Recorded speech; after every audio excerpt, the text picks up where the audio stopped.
Thank you. ఇప్పుడు అదే మాట, అదే అంతే.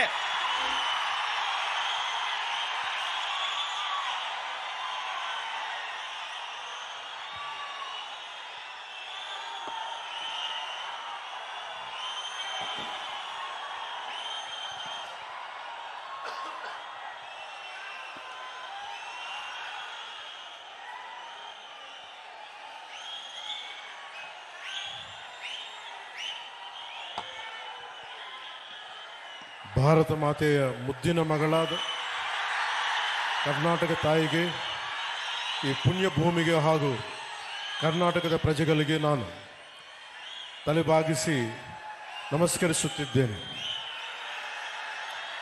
ಗೌರವಾನ್ವಿತ ವರಿಷ್ಠಾದ ಮಾಜಿ ಮುಖ್ಯ ನ್ಯಾಯಮೂರ್ತಿಗಳು ಮತ್ತು ಭಾರತದ ಸುಪ್ರೀಂ ಕೋರ್ಟ್ನ ಮಾಜಿ ನ್ಯಾಯಮೂರ್ತಿಗಳು ಶ್ರೀ ಜಸ್ಟಿಸ್ ವಿ ಗೋಪಾಲ್ ಗೌಡ ಅವರು, ನಮಸ್ಕಾರ. ಗೌರವಾನ್ವಿತ ಕೇಂದ್ರ ರಾಜ್ಯ ಸಚಿವರು, ರೈಲ್ವೆ ಸಚಿವಾಲಯ ಮತ್ತು ಜಲಶಕ್ತಿ ಸಚಿವಾಲಯ ಹಾಗೂ ಸಂಸದರು, ತುಮಕೂರು ಲೋಕಸಭಾ ಕ್ಷೇತ್ರ ಶ್ರೀ ವಿ ಸೋಮಣ್ಣ ಅವರು, ಗೌರವಾನ್ವಿತ ಸಂಸದರು, ಕೋಲಾರ ಕ್ಷೇತ್ರ ಶ್ರೀ ಎಂ ಮಲ್ಲೇಶ್ ಬಾಬು ಅವರು, ಗೌರವಾನ್ವಿತ ಮಾಜಿ ಉಪಸಭಾಪತಿ ಕರ್ನಾಟಕ ವಿಧಾನಸಭೆ ಮತ್ತು ಮಾಜಿ ಶಾಸಕರು ಚಿಂತಾಮಣಿ ಕ್ಷೇತ್ರ ಶ್ರೀ ಎಂ ಕೃಷ್ಣಾರೆಡ್ಡಿ ಅವರು, ಅನಿತಾ ಚಾರಿಟಬಲ್ ಟ್ರಸ್ಟ್ ಅಧ್ಯಕ್ಷರು ಡಾಕ್ಟರ್ ಎನ್ ಯುಧಿಷ್ಠರ್ ಅವರು, ಲಿಯೋ ಕ್ಲಬ್ ಆಫ್ ಮಾರ್ಗ ಅಧ್ಯಕ್ಷರು ಶ್ರೀ ನವೀನ್ ಜಿ ಕೃಷ್ಣ ಅವರು ಮತ್ತು ವೇದಿಕೆ ಮೇಲೆ ಉಪಸ್ಥಿತರಿರುವ ಇತರ ಹಿರಿಯ ವಕೀಲರು, ಸಾಮಾಜಿಕ ಕಾರ್ಯಕರ್ತರು ಹಾಗೂ ಇತರ ಗಣ್ಯರಿಗೆ, ಮಾಧ್ಯಮ ಮಿತ್ರರಿಗೆ, ಚಿಂತಾಮಣಿಯಲ್ಲ ನನ್ನ ಸಹೋದರ ಸಹೋದರಿಯರಿಗೆ, ಸಾರ್ವಜನಿಕರಿಗೆ, ನೇರ ಪ್ರಸಾರವನ್ನು ವೀಕ್ಷಿಸುತ್ತಿರುವ ಜನರಿಗೆ ನನ್ನ ಹೃದಯಪೂರ್ವಕ నమస్కారాలు. ఇక్కడికి వచ్చిన మా అభిమానులకి, జన సైనికులకి, ఆడపడుచులకి నా హృదయపూర్వక నమస్కారం.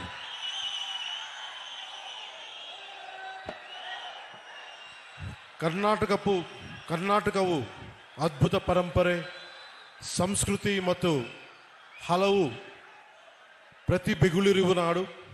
ಜಗತ್ತಿಗೆ ಅವರ ಇಂಜಿನಿಯರಿಂಗ್ ತೇಜಸ್ಸು ಮತ್ತು ದೃಷ್ಟಿಕೋನದಿಂದ ಭಾರತದ ಮೂಲ ಸೌಕರ್ಯವನ್ನು ಬದಲಿಸಿದ ಭಾರತ ರತ್ನ ಮೋಕ್ಷಗುಂಡಂ ವಿಶ್ವೇಶ್ವರಯ್ಯಂತಹ ಮತ್ತು ಅವರ ರಚನೆಗಳ ಮೂಲಕ ಮಾನವೀಯತೆ, ಸಮಾನತೆ ಮತ್ತು ಸಾಮಾಜಿಕ ನ್ಯಾಯದಂತಹ ಮೌಲ್ಯಗಳನ್ನು ತಲೆಮಾರುಗಳಿಗೆ ಪ್ರೇರಣೆ ಕೊಟ್ಟಿರುವ ಪ್ರಸಿದ್ಧ ಕವಿಗಳಾದ ರಾಷ್ಟ್ರಕವಿ ಕುಪ್ಪಳಿ ವೆಂಕಟಪ್ಪ ಪುಟ್ಟಪ್ಪ ಕುವೆಂಪು ಅವರಂತಹ ಮಹನೀಯರನ್ನು ಕೊಟ್ಟಿರುವ ನಾಡು.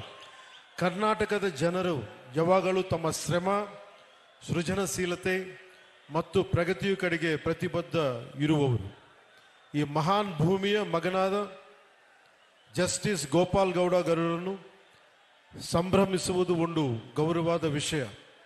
ಅವರ ಜೀವನ ಮತ್ತು ಕಾರ್ಯ ಕರ್ನಾಟಕವು ನೂರಾರು ವರ್ಷಗಳಿಂದ ಪಾಲಿಸಿರುವ ನಿಷ್ಠೆ ಮತ್ತು ಸೇವೆಯ ಮೌಲ್ಯಗಳನ್ನು ಪ್ರತಿಬಿಂಬಿಸುತ್ತವೆ. ಗೌರವಾನ್ವಿತ ಜಸ್ಟಿಸ್ ವಿ ಗೋಪಾಲ್ ಗೌಡ ಅವರು 75ನೇ ಜನ್ಮದಿನ ಆಚರಣೆಯ ಈ ವಿಶೇಷ ಸಮಾರಂಭದ ಭಾಗವಾಗಿರುವುದು ನನಗೆ ಅಪಾರ ಸಂತೋಷ ಮತ್ತು ಗೌರವವಾದ ಭಾವನೆಯನ್ನು ನೀಡುತ್ತದೆ. ಅವರು ಭಾರತೀಯ ನ್ಯಾಯ ವ್ಯವಸ್ಥೆಯಲ್ಲಿ ಬಹು ಗೌರವನೀಯ ವ್ಯಕ್ತಿತ್ವಗಳಲ್ಲಿ ಒಬ್ಬರು. ಸತ್ಯ, ದಯ ಮತ್ತು ನ್ಯಾಯಕ್ಕೆ ಇರುವ ದೃಢ ನಿಷ್ಠೆಯಿಂದ ಪರಿಚಿತ. ಮನಸ್ಸಾಕ್ಷಿಗೆ ಅನುಸರಿಸಿ ನಡೆದರ ನ್ಯಾಯ ಹೇಗೆ ಜೀವನಗಳನ್ನು ಬದಲಬಲಿಸಬಹುದು ಎಂಬುದಕ್ಕೆ ಅವರು ನಿಜವಾದ ಉದಾಹರಣೆ.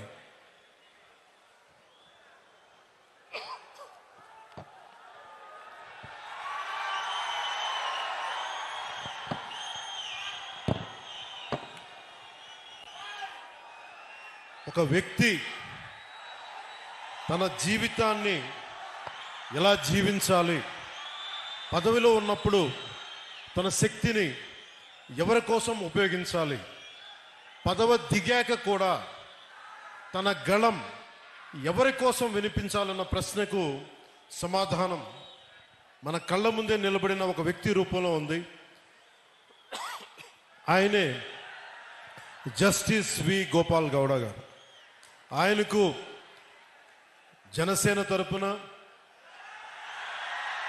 ప్రజల తరపున నా హృదయపూర్వక జన్మదిన శుభాకాంక్షలు.